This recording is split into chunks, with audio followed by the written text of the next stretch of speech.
В Уфе искусственный интеллект впервые расшифровал рентгеновские снимки пациента. Врачи уже через минуту получили заключение от цифрового помощника. Между тем, на базе больницы скорой медицинской помощи на неделе открылся первый в России центр мониторинга инсультов, где на медицинскую службу также заступила нейросеть. Работа по внедрению цифровых технологий проводится в рамках нацпроекта здравоохранения. В каких медучреждениях региона уже активно пользуются программным обеспечением и способны ли машины заменить врачей? Репортаж Даниила Байкова. На базе больницы скорой помощи в Уфе открылся первый в России центр мониторинга инсультов. Он координирует деятельность 18 учреждений региона. 4 года потребовалось, чтобы врачи могли действовать слаженно. Опытные нейрохирурги, рентгенологи, неврологи и сосудистые хирурги консультируют своих коллег из разных уголков региона и помогают им в помощи пациентов. Дежурят специалисты круглые сутки. Алло. В центр поступил звонок от коллег из Белорецка. Они нуждаются в экспертном мнении. Уфимские врачи дали свои рекомендации, благодаря которым пациента в срочном порядке успешно прооперировали и удалили ему тромбы из сосудов головного мозга с помощью рентген-эндоваскулярного вмешательства. Здесь рассматриваем только, получается, снимки компьютерной томографии.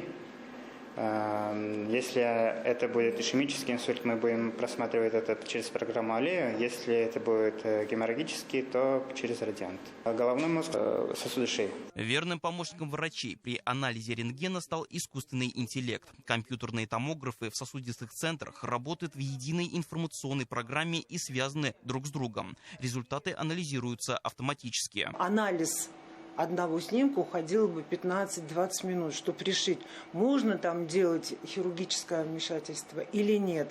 А с учетом вот этого программного обеспечения, с учетом искусственного интеллекта, это несколько минут уходит на того, чтобы принять решение.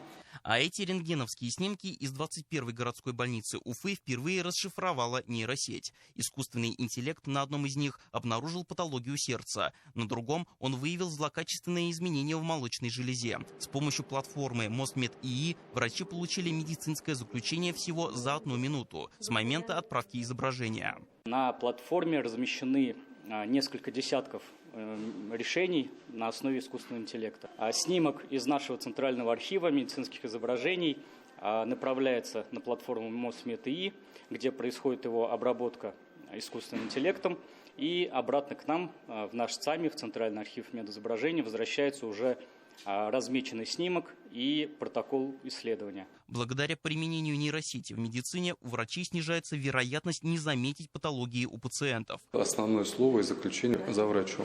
Он будет полностью и очень внимательно смотреть это заключение, может с ним согласиться, может не согласиться. После этого ставит свою подпись и определяет тактику лечения. Мы являемся лидерами Российской Федерации с точки зрения внедрения цифровых инструментов в здравоохранении, поэтому искусственный интеллект, конечно, это одно из актуальных направлений, куда мы будем двигаться. И двигаться есть куда в этом направлении. До конца года в Башкортостане в проект включат еще 5 медицинских организаций, чтобы оперативнее читать анализы компьютерной томографии, флюорографии, маммографии. Программное обеспечение – это не соперник врача, а его помощник, особенно в новом центре мониторинга инсультов. По статистике, в России ежегодно страдают от инсульта более 400 тысяч человек. К сожалению, встречаются случаи заболевания и у молодых людей. Поэтому подобный центр очень нужен республике, чтобы не только вовремя оказывать медицинскую помощь людям, но и самое главное – сохранить пациентам жизнь. Даниил Байков, Роберт Давлетбердин. Итоги недели.